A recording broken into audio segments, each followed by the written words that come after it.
और bank of India इस company के नतीजे आए हैं। इनफैक्ट अगर आप देखेंगे तो पूरा बैंकिंग स्पेस जो है, खासकर पीएसयू बैंकिंग स्पेस, वहां पे आज अच्छी खासी तेजी देखने मिली। और अगर बैंक ऑफ इंडिया के नंबर्स आप देखें तो एनआईआई जो है या फिर ब्याज से आने वाली जो आय है उसमें उतनी बढ़ोतरी नहीं हुई है, लेकिन बाकी पैरामीटर अगर आप देखेंगे तो मुनाफा जो है कंपनी का काफी बेहतर आया है। एनपीए के मोर्चे पे भी अगर आप देखेंगे तो कंपनी को राहत मिली है। तो इसी सब पे बात करने के लिए इस बैंक के एमडी और सीईओ ए.के. दास जी जो है वो हमारे साथ जुड़ चुके हैं।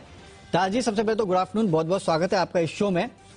मैं देख रहा था आपकी कंपनी के नतीजे, मुनाफे में बढ़ोतरी जो हुई है उसकी वजह क्या है अगर आप बता सके, और एनआईआई में भी करीब 9% के आसपास की गिरावट हुई है। तो ये एनआईआई में गिरावट क्यों और मुनाफे में बढ़ोतरी क्यों, क्या कारण है इसका?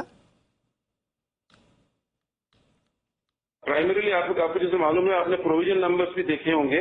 ये जो नेट प्रॉफिट में अच्छा नंबर दिख रहा है, इसका मेन कारण ये कि हम लोग पहले से ही फर्स्ट क्वार्टर से ही प्रोविजन थोड़ा अपने आप करना शुरू कर दिए थे, क्योंकि हमको पता था एक तो कारण ये था कि स्ट्रेस बहुत है और स्ट्रेस को अवॉइड करना भी मुमकिन नहीं होगा unless we do go for some provisioning. So हम लोगों ने अपफ्रंट प्रोविजनिंग बहुत सारे कर दिए थे, तो इस वजह से प्रोविजन का नंबर कम हुआ है। हालांकि हमने 693 करोड़ का बैड एंड डाउटफुल के जो कि पिछले क्वार्टर के मुकाबले ज्यादा है, लेकिन उसमें हमारा स्टैंडर्ड एसेट में भी हमारा प्रोविजन कम हुआ है। सो ये एक कारण है।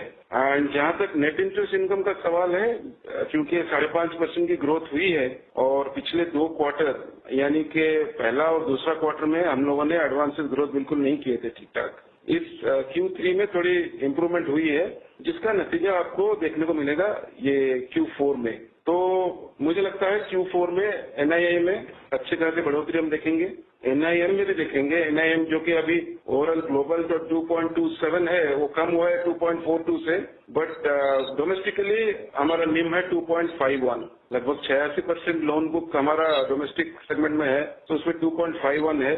सो इस क्वार्टर में हम लोग एडवांसेस को और अच्छा करने की कोशिश कर रहे हैं। ईयर एंड तक कम से कम 8% ग्रोथ की उम्मीद रखते हैं हम लोग, और ये जो Q3 में जो एडवांसेस ग्रोथ हुई है उसका भी नतीजा हमको देखने को मिलेगा एनआईए में। डेफिनेटली। तो आपने एडवांसेस की बात की और साथ ही साथ प्रोविजनिंग की बात की, और दास साहब सबसे बड़ा आंकड़ा एक्चुअली अगर आप देखें ना, जितने भी बैंकिंग काउंटर्स में देखा गया वो प्रोविजनिंग ही देखा गया, जिसमें लगातार कमी हो रही है। क्या ये आगे भी जारी रहेगी, और स्लिपेजेस का क्या हाल है? इस क्वार्टर में किस तरह के स्लिपेजेस देखे गए हैं? बिल्कुल बिल्कुल, आपको ये बताते हुए खुशी हो रही है कि इंडस्ट्री में अगर देखें तो हमारा स्लिपेज रेशियो जो है केवल 0.4% रहा।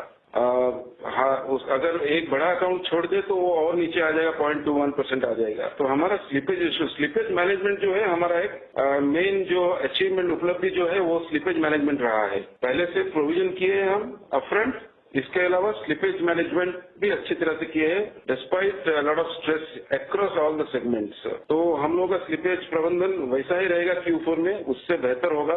तो इसके चलते हम ये प्रॉफिट मोमेंटम जो आगे भी जारी रख पाएंगे, मुझे पूरी उम्मीद है। डेफिनेटली। तो प्रोविजनिंग कम होने के चलते जो आगे का प्रॉफिट का मोमेंटम है वो जारी रह सकता है। लेकिन दास साहब एक बात बताइए, ये तो मैंने आपके नतीजों पे पूछा, अब तो आरबीआई की पॉलिसी भी आने वाली है, नो डाउट अब वो 10 तारीख को निकल के आएगी, लेकिन सबसे बड़ा क्वेश्चन मार्क यही है कि क्या यहां से ब्याज दरें बढ़ेंगी या फिर उनमें कोई बदलाव होगा? आपको क्या लगता है, आपका क्या असेसमेंट है?